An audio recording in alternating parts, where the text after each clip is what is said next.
Elle, c'est Ruri, youtubeuse en productivité à 1 million d'abonnés. Il y a quelques mois, elle m'avait aidé sur ma stratégie YouTube et évidemment c'était un sales call, mais elle m'a quand même donné des conseils très précieux. Et dans la vie, il faut savoir rendre l'appareil. Et quand j'ai vu qu'elle avait créé un site sur Framer et que je pouvais l'améliorer, je me suis dit que c'était l'occasion parfaite pour l'aider à mon tour et vous montrer tout ça en vidéo. Donc là ici, il y a plusieurs choses qui sont très intéressantes, notamment le fait que déjà je vois un petit problème. Ici par exemple, on a un bouton Get the Template et ici aussi. Donc on a deux boutons. Ça, c'est un biais cognitif qui est très important, qu'on a tendance à oublier, mais le plus on fait faire de choix à l'utilisateur, le plus il va avoir la flemme de faire des choix. Et donc quand on a deux boutons surtout qui veulent amener vers la même action, mieux vaut le retirer pour avoir un seul bouton. Le but, c'est de réduire la possibilité de décision qui potentiellement pourrait finir sur ne pas prendre de décision. Donc là, je retirerai celui-ci et je le rendrai visible que si celui-là n'est plus visible. Ensuite, il y a autre chose qui est assez intéressant, c'est par exemple ici, au niveau de Kaizen System, on pourrait peut-être mettre un logo.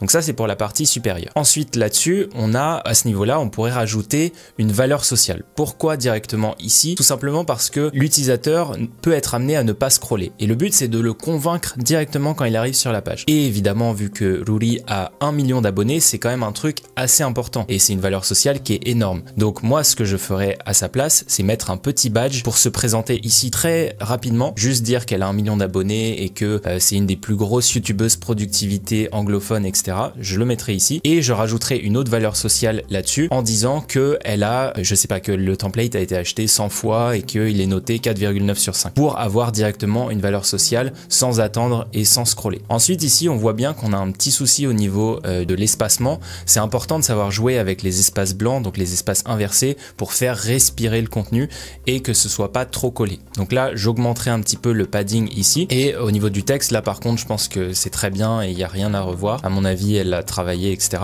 Par contre, ce que je vois, c'est que ici, en fait, vu qu'on va la présenter au-dessus, on n'aura plus besoin de la présenter et ça, on va le mettre en fait en dessous.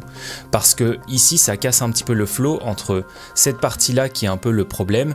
Donc, les systèmes que vous avez essayé d'utiliser ne sont peut-être pas faits pour vous, etc.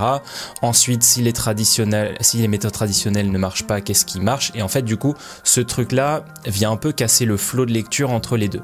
Donc, je retirais et ici, ce que je ferais, c'est que je transformerai ce texte en petites cartes différentes parce que je vois qu'on peut faire des petites cartes avec des petits emojis pour casser un peu cette logique de texte. Donc là, on a un texte, c'est bien parce que ça permet d'accrocher l'utilisateur. Et ici, il faut qu'il soit capable de voir plus vite parce que sinon, ça fait un peu texte, texte, texte et c'est un peu répétitif. Cette partie-là, je la garderai encore en texte et sauf que cette fois, bah là, on a un petit problème d'espace donc j'élargirai tout ça. Ici, on a la matrice d'Eisenhower, donc ça, c'est une des fonctionnalités de son template. Peut-être que ça vaudrait le coup de le refaire au propre et de pas prendre un screenshot pour qu'on puisse mieux voir et mieux s'imaginer l'outil.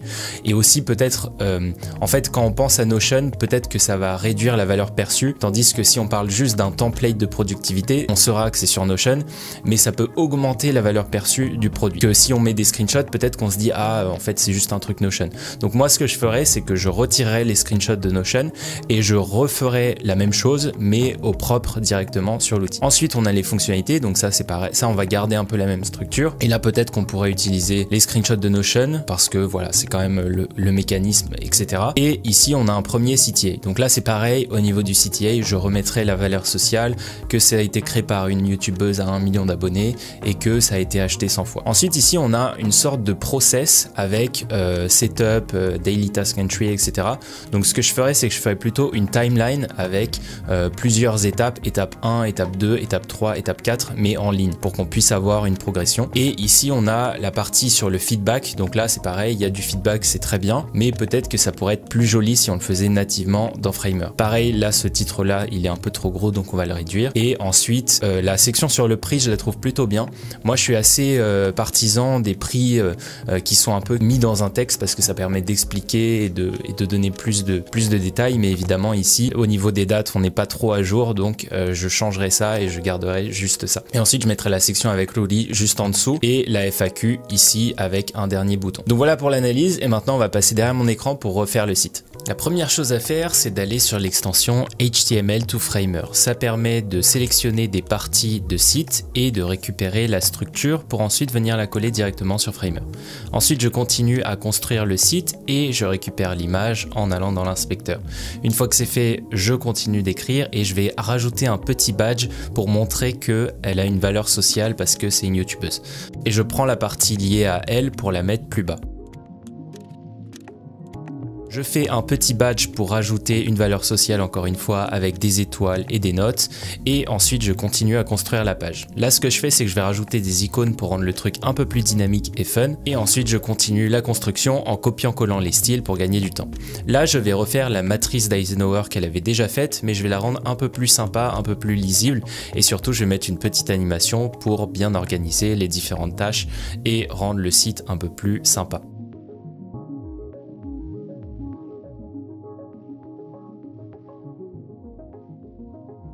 Ensuite, je continue avec la partie sur les 4 objectifs. Voilà, je rends ça encore une fois un peu plus joli et je continue avec les autres fonctionnalités. Donc au début, j'essaye de faire une certaine forme et puis après, je me rends compte que ce serait mieux au format arrondi. Je continue à construire le reste de la page.